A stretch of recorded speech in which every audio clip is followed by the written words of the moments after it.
Hello friends, welcome to my channel. இன்றைக்கி நம்ம சேனலில் ஒரு சூப்பரான சிக்கன் ரெசிபி தாங்க. என்னென்னு பார்த்தீங்கன்னா, சப்பாத்தி புரோட்டாக்கெல்லாம் சேர்த்த மாதிரி சிக்கன் சால்னா எப்படி பண்ணுறதுன்னு பார்க்கலாம். ரொம்பவே சிம்பிளாகவும் அதே டைமில் சூப்பராகவும் பண்ண போகிறோம். ஸோ இதை எப்படி பண்ணுறதுன்னு பார்க்கலாம். வாங்க வீடியோக்குள்ளே போகலாம். அடுப்பில் ஒரு கடாய் வச்சுருக்கேன். இப்போ இதில் 1 டேபிள் ஸ்பூன் அளவுக்கு எண்ணெய் சேர்த்துக்கலாம். ஒரு துண்டு பட்டை சேர்த்துக்கலாம். ஒரு ஏலக்காய் சேர்த்துக்கலாம். ஒரு சின்ன துண்டு பிரியாணி இலை சேர்த்துக்கலாம். 2 பீஸ் கிராம்பு சேர்த்துக்கலாம். 1/2 ஸ்பூன் அளவுக்கு சோம்பு சேர்த்துக்கலாம். ஒரு வெங்காயம் கட் பண்ணி வச்சுருக்கேன், இதையும் சேர்த்துடலாம்.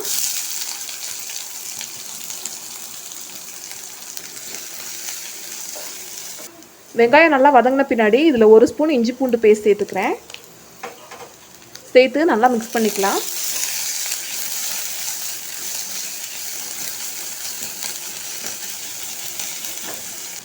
ரெண்டு பச்சை மிளகாய் இந்த மாதிரி கட் பண்ணி சேர்த்துக்கலாம்.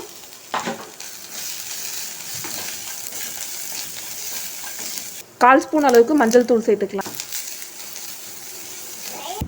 1 ஸ்பூன் மிளகாய் தூள் சேர்த்துக்கலாம். 1 ஸ்பூன் அளவுக்கு காஷ்மீரி மிளகாய் தூள் சேர்த்துக்கிறேன். இது வந்து ஆப்ஷனல் தான், இருந்தால் சேர்த்துக்கோங்க, இல்லைன்னா ஸ்கிப் பண்ணிக்கோங்க. மல்லித்தூள் 1 ஸ்பூன் சேர்த்துக்கலாம். சேர்த்து மிக்ஸ் பண்ணிக்கலாம்.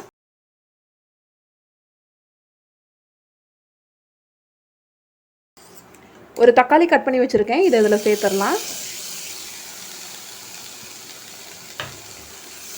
சேர்த்து மிக்ஸ் பண்ணி விட்டுக்கலாம். தக்காளி நல்லா வதங்கட்டும்.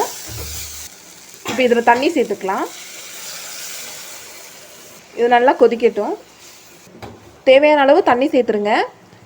தேவையான அளவு உப்பு சேர்த்துக்கலாம். இந்த மாதிரி குழம்பு கொதிஞ்ச பின்னாடி இதில் ஒரு கொத்து கருவேப்பிலை சேர்த்துக்கலாம். கொஞ்சமாக மல்லித்தலை சேர்த்துக்கலாம்.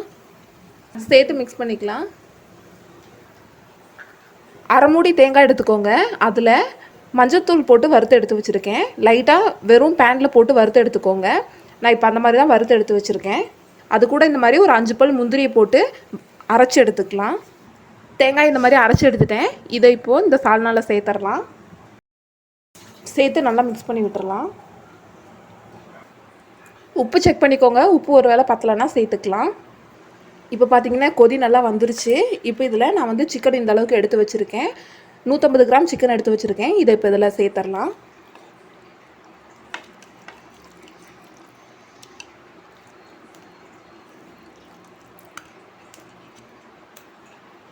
சேர்த்து மிக்ஸ் பண்ணி விட்டுறலாம். இது மூடி வேக வச்சு எடுத்துக்கலாம். ஒரு 15 நிமிஷம் வேக வைங்க, சரியாக இருக்கும். சிக்கன் பாருங்கள் நல்லா வெந்துருச்சு.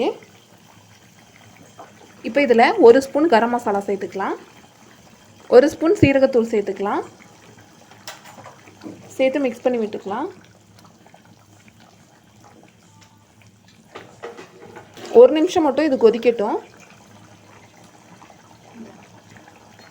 இங்கே நான் 1 ஸ்பூன் அளவுக்கு சோள மாவு எடுத்து வச்சுருக்கேன். இதை இப்போ தண்ணி ஊற்றி நல்லா கரைச்சிக்கலாம். இப்போ இதை அந்த சால்னாவில் சேர்த்துக்கலாம். சேர்த்த பின்னாடி நல்லா மிக்ஸ் பண்ணிக்கலாம். இந்த சால்னாவோட டேஸ்ட்டை வந்து கூட்டுறதுக்காக இப்போ கடைசியாக ஒரு ஸ்டெப் வந்து பண்ண போகிறோம். இதை வந்து கண்டிப்பாக பண்ணிங்கன்னா டேஸ்ட் பார்த்திங்கன்னா இன்னும் சூப்பராக இருக்கும். அதுக்காக நான் இப்போ அடுப்பில் ஒரு கடாய் வச்சுருக்கேன். இது 1 ஸ்பூன் எண்ணெய் சேர்த்துக்கலாம். எண்ணெய் லைட்டாக சூடாகட்டும். சூடான பின்னாடி இதில் நான் 1/2 ஸ்பூன் அளவுக்கு மிளகாய் தூள் எடுத்து வச்சுருக்கேன். இதை சேர்த்துக்கலாம். சேர்த்து நல்லா மிக்ஸ் பண்ணிக்கலாம். மிளகாத்தூள் பார்த்திங்கன்னா இந்த எண்ணெயிலே நல்லா வெந்திருக்கணும். இந்த மிளகாத்தூள் பார்த்திங்கன்னா நல்லா இந்த எண்ணெயில் வெந்த பின்னாடி இதில் ஒரு கொத்து கருவேப்பிலை சேர்த்துக்கலாம். இப்போ இதை நம்ம செஞ்சு வச்சுருக்க சால்னாவில் சேர்த்துடலாம். இப்போ இதில் கொஞ்சமாக கொத்தமல்லி தழை சேர்த்துக்கலாம். இப்போ இதை ஒரு தடவை மிக்ஸ் பண்ணி விட்டுக்கலாம்.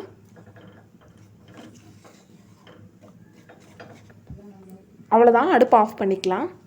அவ்வளோதாங்க, நம்மளோட சூப்பரான சிக்கன் சால்னா பார்த்திங்கன்னா ரெடி ஆயிடுச்சு. நல்லா திக்காகவும் இருக்கும். அதே டைமில் பார்த்திங்கன்னா செம்ம சூப்பர் அண்ட் செம்ம டேஸ்ட்டாக இருக்கும். பரோட்டா சப்பாத்தின்னு நீங்கள் எதுக்கு வேணாலும் வச்சு சாப்பிட்லாம். பூரி இட்லி தோசைக்கு கூட சைடிஷ்க்கு இது சூப்பராக தான் இருக்கும்.